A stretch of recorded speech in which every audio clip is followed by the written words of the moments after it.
Hey guys, कैसे हो आप सब लोग। होप आप सभी ठीक होंगे। जैसा कि आप सभी जानते हैं, हमने एक लेक्चर सीरीज स्टार्ट करके रखी हुई थी statistics for assistant director planning के लिए। तो आज उसकी सेकेंड वीडियो है। आज हम देखेंगे sources of data. Sources of data में हम देखेंगे प्राइमरी डेटा। इसमें हम देखेंगे various method of collecting primary data. इसमें हम देखेंगे डायरेक्ट मेथड। इसमें हम देखेंगे पर्सनल कांटेक्ट मेथड। इसको ही बोलते हैं डायरेक्ट पर्सनल इन्वेस्टिगेशन। नेक्स्ट हम देखेंगे टेलीफोन इंटरव्यू। उसके बाद हम देखेंगे कंप्यूटर असिस्टेड इंटरव्यू। उसके बाद नेक्स्ट देखेंगे हम कंप्यूटर एडमिनिस्टर्ड टेलीफोन सर्वे। ये सारे मेथड थे। चार मेथड किसके अंडर आते हैं? डायरेक्ट मेथड के अंडर आते हैं। इनको डिटेल के साथ पढ़ेंगे। इसमें हम मेरिट, सूटेबिलिटी, डिमेरिट्स, इनके अलग अलग मेथड के ये भी देखेंगे। उसके बाद नेक्स्ट हम देखेंगे इनडायरेक्ट मेथड, जिसको बोला जाता है, जिसका दूसरा नाम है इनडायरेक्ट ऑरल इन्वेस्टिगेशन। ये देखेंगे। उसके बाद हम देखेंगे क्वेश्चनियर मेथड, जिसमें हम देखेंगे इसके दो मेथड होते हैं अंडर क्वेश्चनियर, एक मेलिंग मेथड और एक एनेमोरेटर मेथड। इसको ही शेड्यूल मेथड के नाम से भी जाना जाता है। ठीक है। उसके बाद हम देखेंगे टाइप्स ऑफ क्वेश्चनियर देखेंगे। उसके बाद हम देखेंगे क्वालिटीज़ ऑफ गुड क्वेश्चनियर। इसमें हम देखेंगे पायलट सर्वे हम देखेंगे। उसके बाद हम type of question in questionnaire देखेंगे। और उसके बाद नेक्स्ट पढ़ेंगे हम फोर्थ जो मेथड है कलेक्टिंग प्राइमरी डेटा, ये है लोकल क्रॉसपॉन्डेंट मेथड, ये देखेंगे। और नेक्स्ट वीडियो में हम देखेंगे सोर्सेज ऑफ सेकेंडरी डेटा या secondary source of data collection हम देखेंगे नेक्स्ट वीडियो में। ठीक है। तो चलो आज का टॉपिक करते हैं start. Sources of data. Statistics में mainly two type of sources of data होते हैं। एक प्राइमरी सोर्स होता है और एक होता है secondary source of data collection. ठीक है, ये भी रिमेंबर रखोगे। उसके बाद प्राइमरी सोर्स क्या है? प्राइमरी सोर्स एक ऐसा सोर्स है डाटा कलेक्शन का, जब हम डाटा कहाँ से उठाते हैं, सोर्स ऑफ ओरिजिन, जहाँ से ओरिजिनेट हो रहा है डेटा, वहीं से जब हम स्टडी करते हैं जिसकी, तो तब कौन सा ये डेटा हो जाता है? प्राइमरी डेटा हो जाता है। ठीक है। तो इसको ऐसे भी बोल सकते हैं कि ये जो प्राइमरी डेटा है, ये हमें क्या देता है? फर्स्ट हैंड क्वांटिटेटिव इंफॉर्मेशन देता है, जो हमारी स्टैटिस्टिकल स्टडी में हेल्प करती है। ठीक है। या दूसरे वर्ड्स में हम ऐसे भी कह सकते हैं कि प्राइमरी डेटा एक ऐसी इंफॉर्मेशन है जो कलेक्ट करते हैं हम फर्स्ट टाइम, थ्रू सर्वे हो सकता है या ऑब्जर्वेशनल स्टडी के थ्रू, या कोई एक्सपेरिमेंट या सेंसस से जब हम फर्स्ट हैंड डाटा जब हम कलेक्ट करते हैं तो होता है प्राइमरी डेटा। जब वहाँ से हम और सेकेंडरी टाइप करते हैं तो वो हो जाता है सेकेंडरी। उसमें हम देखेंगे published, non published next video में। ठीक है। तो सबसे पहले आपको पता होना चाहिए कुछ टर्में जिनका आगे हम बार बार यूज करेंगे। तो एक तो इन्वेस्टिगेटर, जिसको इंटरव्यूअर भी कहते हैं, रिस्पोंडेंट और इनेमोरेटर, ये आपको पता होना चाहिए। इन्वेस्टिगेटर क्या होता है? जो कंडक्ट करता है स्टैटिस्टिकल इंक्वायरी, उसको कहते हैं इन्वेस्टिगेटर या इंटरव्यूअर।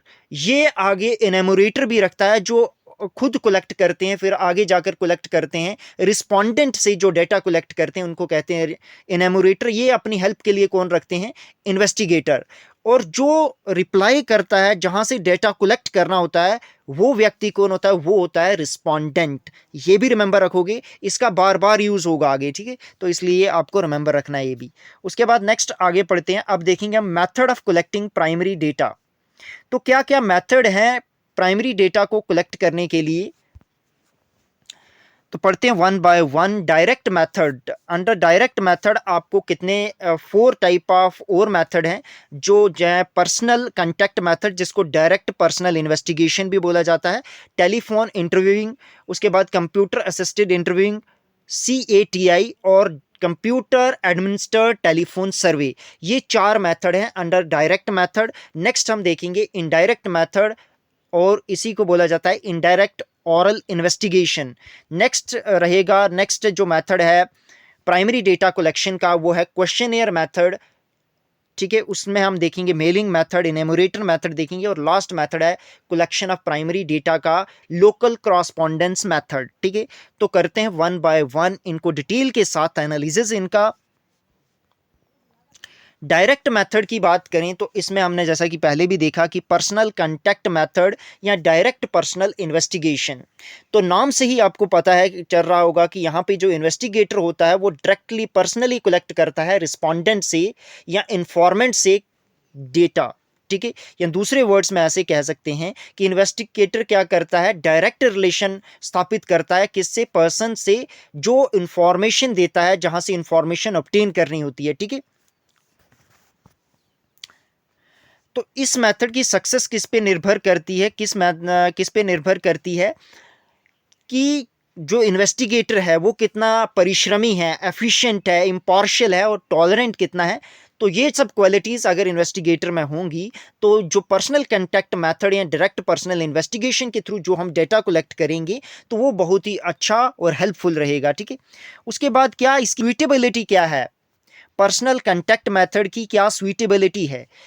ठीक है, तो ये क्या करता है, जहां पे जो बहुत ज़्यादा लार्ज नहीं बल्कि लिमिटेड इन्वेस्टिगेशन करनी हो तो ये मेथड बहुत सुइटेबल है डायरेक्ट मेथड में, पर्सनल कांटेक्ट मेथड। ठीक है, उसके बाद जब ठीक है क्या होता है जब हाई डिग्री ऑफ ओरिजिनलिटी या एक्यूरेसी रिक्वायर्ड हो तो तब भी ये डाटा, ये इसके थ्रू डाटा कलेक्ट किया जाता है पर्सनल कांटेक्ट मेथड के थ्रू। ठीक है, तो जो भी यहाँ से इस मेथड के थ्रू, पर्सनल कांटेक्ट मेथड के थ्रू जो भी इंफॉर्मेशन गैदर होती है उसको सेक्रेट रखा जाता है, गुप्त रखा जाता है। ठीक है, तो एक्यूरेसी भी मेंटेन होती है क्योंकि पर्सनली जो ठीक है पर्सनली अपना जो इन्वेस्टिगेटर है, सॉरी, जो पर्सनली इन्वेस्टिगेटर क्या करता है, विजिट करता है रिस्पोंडेंट से, तो जिस तरीके से या एक्यूरेसी भी बड़ी अच्छी रहती है किसमें, under this method, personal contact method. ठीक है, नेक्स्ट आगे देखते हैं, अब इसके मेरिट पढ़ते हैं पर्सनल कांटेक्ट मेथड या डायरेक्ट पर्सनल इन्वेस्टिगेशन के। ठीक है, तो क्या क्या इसकी मेरिट्स क्या हैं।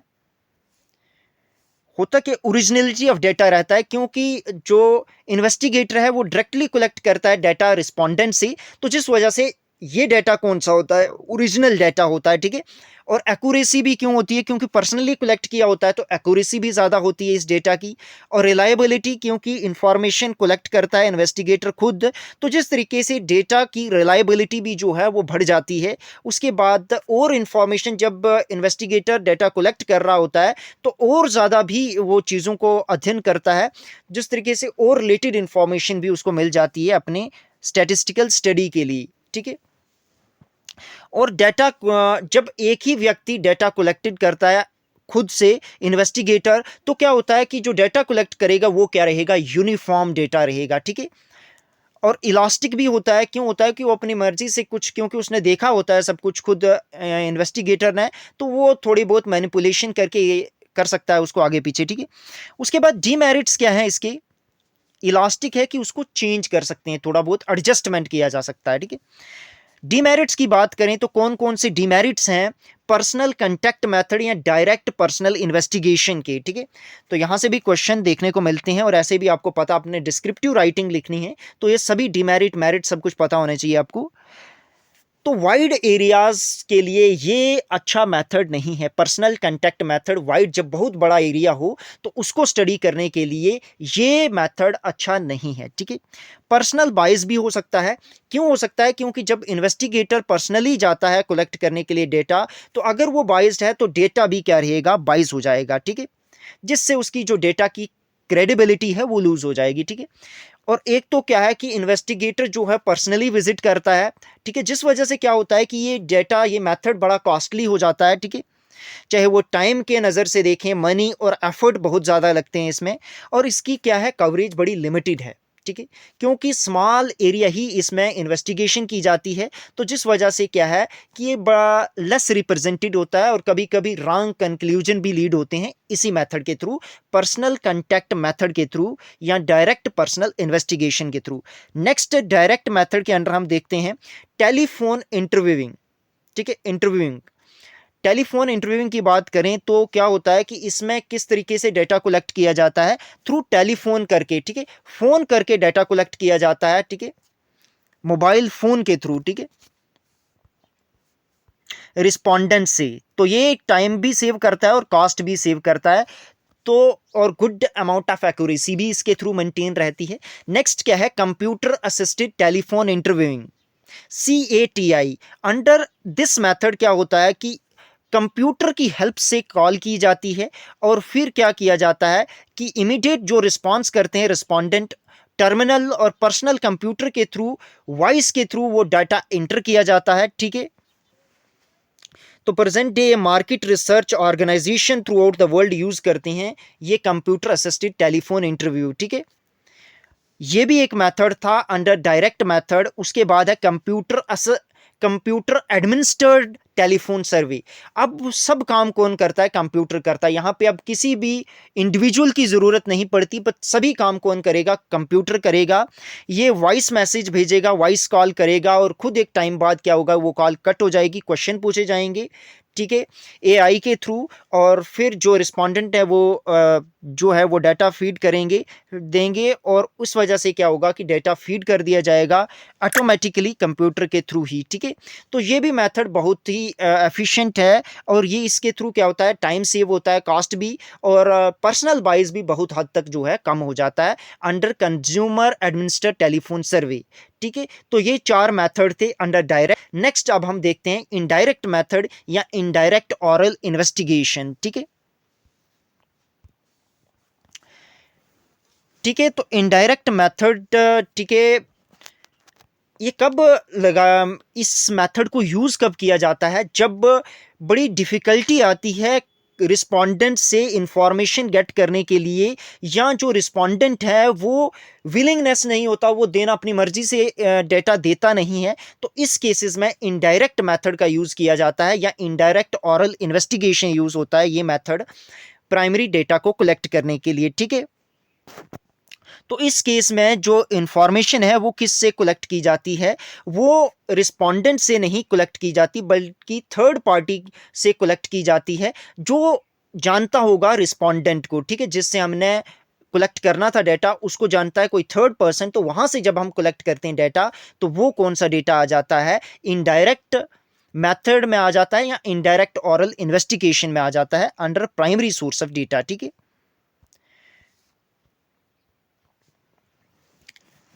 तो इसी मेथड के थ्रू हम क्या करते हैं, जो स्टैटिस्टिशियन होते हैं या जो इन्वेस्टिगेटर होते हैं, वो डायरेक्टली डाटा कलेक्ट नहीं करते, थर्ड पार्टी से कलेक्ट करते हैं, ठीक है। तो वो थर्ड पार्टी कौन होता है? जो अदर पर्सन जिससे हम डेटा कलेक्ट करते हैं, ये मोस्ट इंपॉर्टेंट पॉइंट है, उसको कहते हैं विटनेस। जिसने वो विटनेस किया होता है उस रिस्पोंडेंट को, ठीक है। तो कौन कौन सी एग्जाम्पल हैं यहाँ पे जिससे हम समझ सकते हैं कि कौन सी स्टडी की जाती हैं थ्रू इनडायरेक्ट मेथड और इनडायरेक्ट ऑरल इन्वेस्टिगेशन, किस तरीके से डेटा, कौन सी डेटा को कलेक्ट किया जाता है। अब हम देखेंगे ये, चाहे कोई किसी आदत, कोई बुरी आदत हो, एडिशन हो किसी चीज़ की, या मैरिज प्रपोजल आपको कितने आए, ऐसा डेटा हो, ये पर्सन खुद नहीं देता, आजकल तो दे भी देते हैं वैसे। कोई इकोनॉमिक स्टेटस किसी का, जो पोर बेचारे होते हैं तो वो कहीं शर्माते हैं, या कोई बड़ा रिच है तो वो भी, ठीक है। तो इस वजह से विटनेस, कोर्ट में विटनेस जो होते हैं, ठीक है, क्रिमिनल प्रोसीडिंग किसी के खिलाफ चल रही है, तो उसके खिलाफ जो डेटा देना है वो खुद तो नहीं देगा, तो इसलिए हम विटनेस के थ्रू डेटा कलेक्ट करते हैं, तो वो आ जाता है इनडायरेक्ट मेथड या इनडायरेक्ट ऑरल इन्वेस्टिगेशन में, ठीक है। तो क्या इसकी सुइटेबिलिटी क्या है इस डेटा की? तो कब ये सुइटेबल कब होता है? जब field of investigation relatively large होती है, ठीक है। तो और ऐसा भी हो कि डायरेक्ट कंटेक्ट जो है कंसर्न इन्फॉर्मेंट या रिस्पोंडेंट से कंटेक्ट जो स्थापित नहीं किया जाए, तो उस केस में भी इनडायरेक्ट मेथड या indirect oral investigation method use किया जाता है, ठीक है। या जो कंसर्न इन्फॉर्मेंट है या रिस्पोंडेंट है, वो कैपेबल नहीं होता है इंफॉर्मेशन देने के लिए, चाहे वो उसकी इग्नोरेंस हो या वो पढ़ा लिखा ना हो, इलिटरेट हो, ठीक है। या इन्वेस्टिगेशन इतनी कम्प्लेक्स है कि कोई एक्सपर्ट ही वो इंफॉर्मेशन दे सकता है, तो इसलिए यहाँ पे इन सिचुएशन में indirect method, indirect oral investigation method का यूज किया जाता है प्राइमरी डेटा को कलेक्ट करने के लिए, ठीक है। उसके बाद क्या इसके मेरिट थे इनडायरेक्ट मेथड के या इनडायरेक्ट ऑरल इन्वेस्टिगेशन की, कि इसके थ्रू वाइड कवरेज जो है वो हम कर सकते हैं। लेस एक्सपेंसिव, ये इतना एक्सपेंसिव नहीं है, क्योंकि थर्ड पार्टी से हमने डेटा लेना होता है, डायरेक्ट पर्सनल, हम पर्सन टू पर्सन विजिट नहीं करते, तो इसलिए ये इतना एक्सपेंसिव भी नहीं है। एक्सपर्ट की ओपिनियन ली जाती है इसमें, क्योंकि जो थर्ड पार्टी वो एक्सपर्ट होना चाहिए, तभी जो डेटा है वो मोर रिलायबल होगा, या इन्फॉर्मेशन मोस्ट रिलायबल होगी, ठीक है। तो ये पर्सन, ठीक है, फ्री फ्रॉम बायस होगी। बायसनेस यहाँ पे जो इन्वेस्टिगेटर है उसकी कोई बायसनेस नहीं देखने को मिलती, क्योंकि ये किससे लेता है? ये इन्वेस्टिगेटर खुद कलेक्ट ना करते हुए थर्ड पार्टी से, विटनेस से कलेक्ट करता है, जिस वजह से उसकी इतनी बायसनेस नहीं होती है। सिंपल होता है ये मेथड, इतना ज़्यादा कॉम्प्लेक्स नहीं होता है, ठीक है। तो क्या क्या इसकी डिमेरिट्स हैं? ये इतना एक्यूरेट नहीं होता है। तो क्यों नहीं होता एक्यूरेट? क्योंकि सीधा उस रिस्पोंडेंट से या इन्फॉर्मेंट से हम डेटा कलेक्ट नहीं करते हैं, बल्कि हम थर्ड पार्टी विटनेस से डेटा कलेक्ट करते हैं उस पर्सन का, तो जिस वजह से वो इतना एक्यूरेट नहीं होता है, क्योंकि हो सकता है कि उसको इतनी जानकारी ना हो विटनेस को, जिस वजह से ये इतना एक्यूरेट नहीं होता है। बाइस्ड भी होता है क्योंकि ये थर्ड विटनेस से इंफॉर्मेशन गैदर की होती है। अगर विटनेस बायस है तो डेटा भी क्या होगा? बाइस्ड होगा, ठीक है। तो नेक्स्ट आगे बढ़ते हैं, ये डिमेरिट्स भी आपको रिमेंबर रखने हैं। नेक्स्ट अगला डिमेरिट्स देखते हैं, डाउटफुल कंक्लूजन्स, वेरी इंपॉर्टेंट है ये भी, ठीक है। तो जब क्या होता है कि विटनेस खुद क्लियरनेस नहीं होती है उसको रिस्पोंडेंट की, तो तब क्या निकल के आते हैं? डाउटफुल कंक्लूजन निकल के आते हैं थ्रू दिस मेथड। नेक्स्ट अगला मेथड पढ़ते हैं प्राइमरी डेटा का, क्वेश्चनियर मेथड, डिटेल के साथ पढ़ते हैं। ये आपको स्पेसिफिकली मेंशन टॉपिक भी है, क्वेश्चनियर मेथड। तो क्वेश्चनियर में होता क्या है? एक सीक्वेंस ऑफ क्वेश्चंस होते हैं, ठीक है, जो इस तरीके से लॉजिकल ऑर्डर में अरेंज किए जाते हैं कोई स्टैटिस्टिकल इंक्वायरी को स्टडी करने के लिए, ठीक है। तो इसके अंदर दो मेथड होते हैं क्वेश्चनर मेथड के, मेलिंग मेथड और इनेमोरेटर मेथड। इनेमोरेटर मेथड को ही शेड्यूल मेथड के नाम से भी जाना जाता है, ठीक है। तो पहले मैं आपको बता देता हूं कि क्वेश्चनर और शेड्यूल में फर्क क्या होता है। क्वेश्चनर क्या होता है कि क्वेश्चनर जब रिस्पोंडेंट खुद जो है क्वेश्चनर को फिल करता है, क्वेश्चन को खुद फिल करे, तो उसको कहते हैं क्वेश्चनर। और जब जो इन्वेस्टिगेटर है वो भरे या थ्रू इनेमोरेटर भरा जाए, रिस्पोंडेंट खुद नहीं उस, ठीक है, उस डॉक्यूमेंट को भरे, उस क्वेश्चनर को भरे, तो उसको कहते हैं शेड्यूल, ठीक है। तो इसमें हम देखेंगे, मेलिंग मेथड को देखते हैं। इसमें क्या होता है कि क्वेश्चनर मेल किया जाता है इन्फॉर्मेंट को या रिस्पोंडेंट को, ठीक है। उसमें ही एक लेटर अटैच किया जाता है कि वो पर्पस बताता है कि हम इंक्वायरी किसके बारे में है, ये जो क्वेश्चनर है किसके बारे में, ये बताया जाता है, ठीक है। और इन्फॉर्मेंट जो होते हैं या उनको ये भी बोला जाता है कि जो उनकी जो प्राइवेसी है वो भी मेंटेन रहेगी, ठीक है। तो इस, ठीक है, उसके बाद क्या होता है कि इसकी सुइटेबिलिटी देखते हैं मेलिंग मेथड की अंडर क्वेश्चनियर मेथड। तो ये मेथड कब सूटेड होता है? जब स्टडी, जो बड़ी वाइड स्टडी करनी हो तब, और इन्फॉर्मेंट जो रिस्पोंडेंट हैं या इन्फॉर्मेंट हैं वो एडुकेटेड हो, तभी ये मेथड जो है अच्छी तरीके से सूटेबल होता है, ठीक है। तो क्या इसके मेरिट्स थे? तो ये मेथड क्या बड़ा इकोनॉमिकल है, इसमें ज़्यादा कास्ट, मनी और एफर्ट इतना इन्वॉल्व नहीं होता है, क्योंकि मेल कर दी जाती है ई फॉर्म में, तो वो मेल जो रिस्पोंडेंट है वो उसको फिल करेगा और वो उसके बाद उसको रिप्लाई कर देगा, ठीक है, रिटर्न कर देगा। उसके बाद ये ओरिजिनल डाटा होता है, क्योंकि ये सीधा कौन रिस्पोंडेंट इसको भरता है, तो इस तरीके से ये क्या है कि ओरिजिनल डेटा होता है। वाइड कवरेज है इसके अंडर, ठीक है, क्योंकि जो स्टडी एरिया की करते हैं मेल, किसी को भी हम कहीं भी पूरी वर्ल्ड वाइड स्टडी कर सकते हैं इस मेलिंग मेथड के थ्रू। तो ये इसलिए बहुत वाइड एरिया को कवर करता है, कौन सा? Mailing method under questionnaire method, ठीक है। उसके बाद क्या इसके डिमेरिट्स क्या है कि लैक ऑफ इंटरेस्ट। अगर कोई इन्फॉर्मेंट या रिस्पोंडेंट इंटरेस्ट ही नहीं लेता क्वेश्चनियर का और ऐसे ही भेज देता है क्वेश्चनियर को वापस, तो तब क्या है कि ये इसका डिमेरिट है, किसका? क्वेश्चनियर का, ठीक है। तो नेक्स्ट क्या डिमेरिट है, या कोई इनकम्प्लीट आंसर देते हैं तो ये भी, तो लैक ऑफ फ्लेक्सिबिलिटी इतनी ज़्यादा नहीं होती है, क्योंकि क्वेश्चन जो भेजे जाते हैं वो प्रॉपरली रिप्लाइड भी नहीं होते हैं, और जो भी डेटा जो लिखा होता है वही मिलता है, हमें कोई एक्स्ट्रा इंफॉर्मेशन नहीं मिलती है। तो इस तरीके से ये भी इसका डिमेरिट है, किसका? मेलिंग मेथड का डिमेरिट है, lack of flexibility, limited use होता है इसका, ठीक है, क्योंकि जो एजुकेटेड इन्फॉर्मेंट या रिस्पोंडेंट है वही इसको जो है रिप्लाई करते हैं, आंसर देते हैं, अनएजुकेटेड लोग बेचारे दे नहीं पाते, तो जिस वजह से इसका क्या है, एक लिमिटेड यूज़ रह जाता है, ठीक है। और बाइस्ड भी है, क्योंकि इन्फॉर्मेंट अगर बाइस्ड होगा तो क्या होगा कि इन्फॉर्मेशन भी बाइस्ड आएगी, तो जिस वजह से ये भी एक डिमेरिट है, लेस एक्यूरेसी, ठीक है। तो इसमें भी कोई इतनी एक्यूरेसी नहीं रहती है। अगर कोई डिफ़िकल्ट क्वेश्चन है तो एक्यूरेसी कहाँ से, जो मतलब रिस्पोंडेंट है वो समझ नहीं पाएगा, तो ऐसे ही तुक्के पे दे देगा आंसर, तो जिस वजह से इतनी एक्यूरेसी भी नहीं होती है अंडर मेलिंग मेथड, ठीक है। उसके बाद नेक्स्ट है इनेमोरेटर मेथड या शेड्यूल भी के नाम से भी ये जाना जाता है, शेड्यूल मेथड और इनेमोरेटर मेथड, ठीक है। तो इसमें क्या होता है कि जो इनेमोरेटर होता है मैंने पहले भी आपको बताया कि इनेमोरेटर कौन होता है, नीचे मैंने लिखा भी हुआ है, ये हेल्प करता है इन्वेस्टिगेटर को कलेक्ट करने में डेटा, ठीक है। और इस एनेमोरेटर को क्या, बड़े सारे एनेमोरेटर्स इसके लिए उनको ट्रेन किया जाता है और उनको बोला जाता है, उनको शेड्यूल दिए जाते हैं, वो फिल करते हैं, ठीक है। और ठीक है, क्वेश्चन बड़े ही इंटेलिजेंटली पूछे जाते हैं ताकि जो एक्यूरेट इंफॉर्मेशन है उसको गैदर किया जाए, ठीक है। तो इसमें जो है क्वेश्चन कौन पूछता है, एनेमोरेटर पूछता है और रिस्पोंडेंट इसका रिप्लाई देता है, वो स्वयं जो है इसको नहीं भरता है, ठीक है। इसी वजह से इसको शेड्यूल माना जाता है, शेड्यूल मेथड के नाम से भी जाना जाता है। तो क्या इसकी सूटेबिलिटी क्या है, जब इन्वेस्टिगेशन लार्ज होती है तो तब ये मेथड यूज़ किया जाता है, ठीक है। या स्पेशलाइज्ड या स्किल्ड इन्वेस्टिगेटर की भी इसमें ज़रूरत पड़ती है, ठीक है। और जो इन्वेस्टिगेटर होगा या इनेमोरेटर होगा वो लोकल लैंग्वेजेस में वेल वर्स्ड होना चाहिए, उसको बहुत सारी लोकल लैंग्वेजेस आनी चाहिए। हो सकता है कि कुछ लोग अनएजुकेटेड हों, तो जिस वजह से क्या होता है कि वो रिप्लाई नहीं दे पाते हिंदी या इंग्लिश में, तो उनकी लोकल लैंग्वेजेस जब आपको पता होंगी तो वो बड़ा अच्छे तरीके से डेटा को कलेक्ट किया जा सकता है, ठीक है। तो नेक्स्ट आगे बढ़ते हैं। चाहे वो उनके कल्चरल नॉर्म्स को भी ठेस नहीं पहुंचनी चाहिए, उनके कल्चर के थ्रू अगर मेल जोल वाला पर्सन होगा तो कितना अच्छा डेटा जो है वो कलेक्ट कर पाएगा, ठीक है। तो क्या इसके मेरिट्स क्या थे इनेमोरेटर मेथड या शेड्यूल के, तो क्या इसके मेरिट क्या थे, वाइड कवरेज जो है इसके अंडर होता है, ठीक है। क्योंकि जो इलिटरेट पर्सन भी हैं वो भी जो है इंफॉर्मेशन उन्हीं से भी ली जा सकती है, तो जिस वजह से कवरेज जो है बड़ा वाइड हो जाता है, ठीक है। एक्यूरेसी भी हो जाती है, क्यों, क्योंकि जो इन्वेस्टिगेशन है वो कौन करता है, एक स्पेशलाइज्ड इनेमोरेटर करते हैं, ठीक है। वो फॉर्म को वो ठीक है क्वेश्चनर को फिल करते हैं, शेड्यूल को फिल करते हैं, जिस वजह से एक्यूरेसी जो है बड़ी अच्छी रहती है। पर्सनल कंटेक्ट होता है क्योंकि इनेमोरेटर डोर टू डोर विजिट करता है, जिस वजह से एक्यूरेसी तो होती होती है, पर्सनल कंटेक्ट भी स्थापित होते हैं, ठीक है।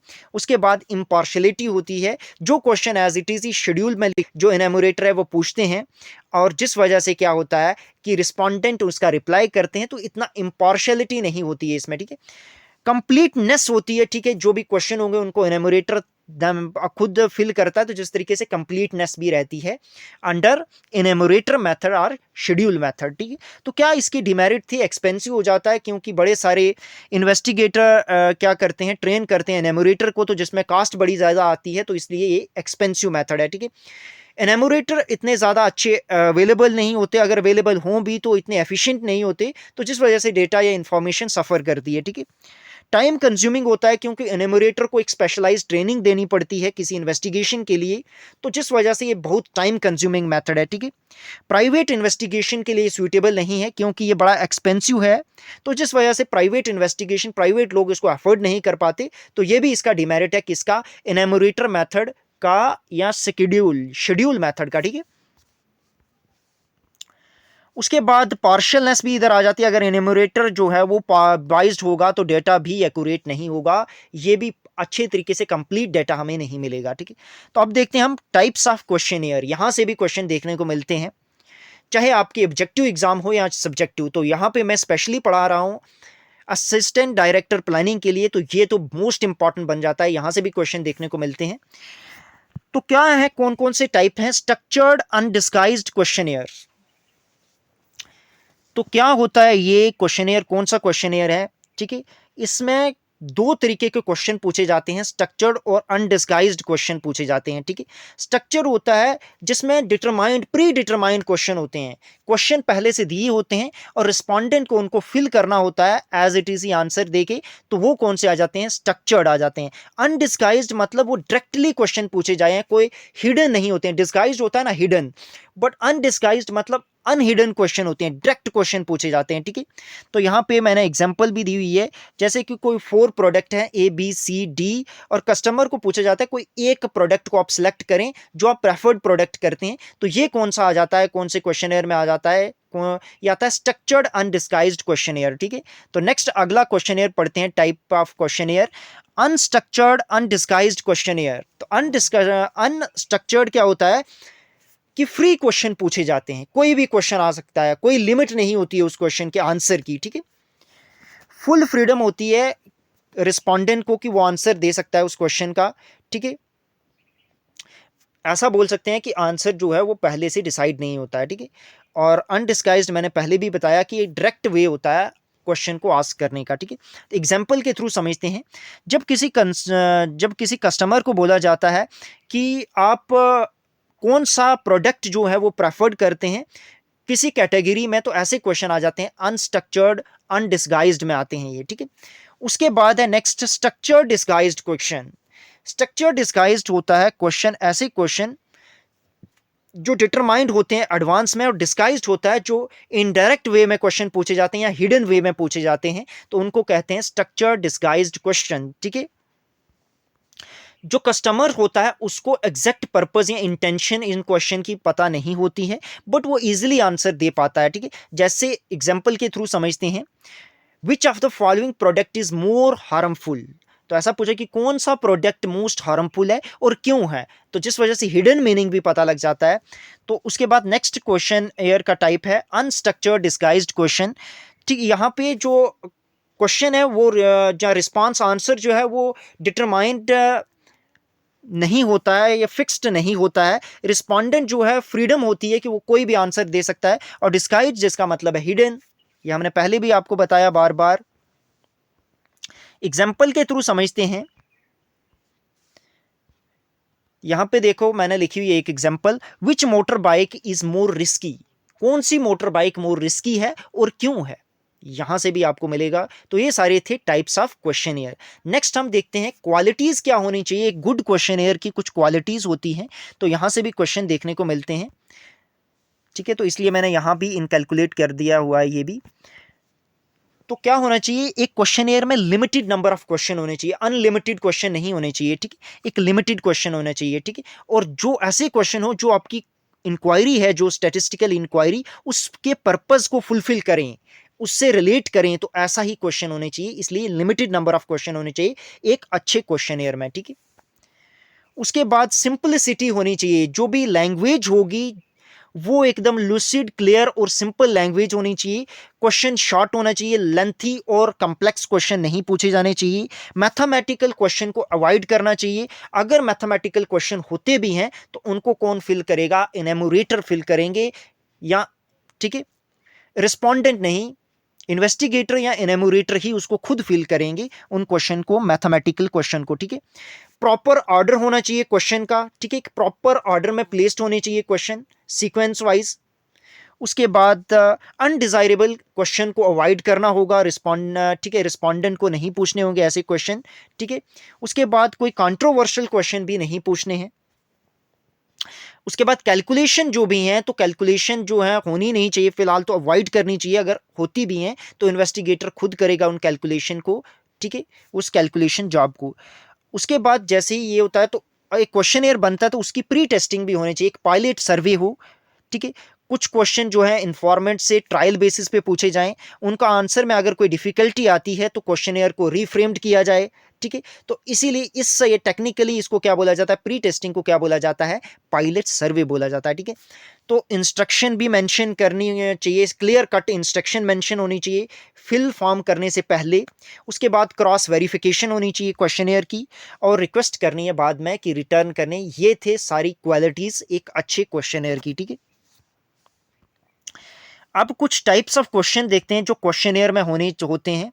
तो यहां से भी क्वेश्चन देखने को मिलता है, चाहे आपके ऑब्जेक्टिव या सब्जेक्टिव में। तो यहां तो डिस्क्रिप्टिव क्वेश्चन है, सब्जेक्टिव है, तो यहां भी आपको पता होना चाहिए। सिंपल अल्टरनेटिव क्वेश्चन, इनको ही बोला जाता है डिचोटॉमस क्वेश्चंस बोला जाता है, ठीक है।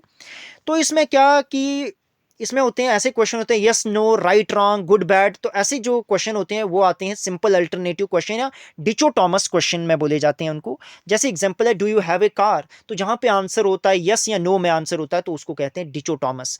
ऐसे भी बोलते हैं डिकोटॉमी होती है टू, तो जिसमें टू आंसर यस या नो ऐसे आंसर होते हैं तो उसको कहते हैं डिचोटॉमस क्वेश्चंस, ठीक है। उसके बाद मल्टीपल चॉइस क्वेश्चन होते हैं नेक्स्ट क्वेश्चनियर में। तो जब किसी क्वेश्चन की या किसी इंसिडेंट की बड़ी सारी पॉसिबिलिटीज होती हैं पर्टिकुलर इवेंट की, तो तब कौन से क्वेश्चन पूछे जाते हैं, मल्टीपल चॉइस क्वेश्चन पूछे जाते हैं, ठीक है। तो इसमें जो इन्फॉर्मेंट है या रिस्पोंडेंट है वो किसी एक को जिसको जो उसको ही और शी फील फिट, जिसको वो फिट महसूस कर रहा होगा उसको टिक करता है। जैसे फॉर एग्जांपल मैंने यहाँ पे एक क्वेश्चन लिखा हुआ है कि आपको होम से जम्मू यूनिवर्सिटी जाने के लिए कौन सा मोड आपको अपनाना चाहिए, क्या आप ऑन फुट जाओगे, बाय कार जाओगे, बाय बस या बाय स्कूटी, तो आपको कोई एक टिक करना है। ऐसे क्वेश्चन होते हैं मल्टीपल चॉइस क्वेश्चन, ठीक है। कुछ क्वेश्चन होते हैं नेक्स्ट क्वेश्चन की टाइप है स्पेसिफिक इंफॉर्मेशन क्वेश्चन होते हैं। यहाँ पे कोई स्पेसिफिक इंफॉर्मेशन ऑब्टेन करने के लिए क्वेश्चन पूछे जाते हैं, जैसे कि in which class do you read, तो यहाँ पे स्पेसिफिक क्वेश्चन होगा, ठीक है। How much pocket allowance do you get, तो यहाँ पे भी एक स्पेसिफिक क्वेश्चन का आंसर दिया जाएगा कि कितने कितने थाउजेंड आपको मिलता है पॉकेट अलाउंस के लिए, ठीक है, या कितने रुपये, कितने हंड्रेड, या आप अपने हिसाब से देख लेना आपको कितना मिलता है, ठीक है। उसके बाद आ जाते हैं ओपन क्वेश्चन पूछे जाते हैं, जिसमें ठीक है जो इन्फॉर्मेंट है या रिस्पॉन्डेंट है उसका व्यू पॉइंट जानने के लिए ये क्वेश्चन पूछे जाते हैं। जैसे for example how can price in India be control, किस तरीके से जो प्राइसेस इंडिया में बढ़ रहा है या इन्फ्लेशन बढ़ रहा है उसको किस तरीके से कंट्रोल किया जाए, ठीक है।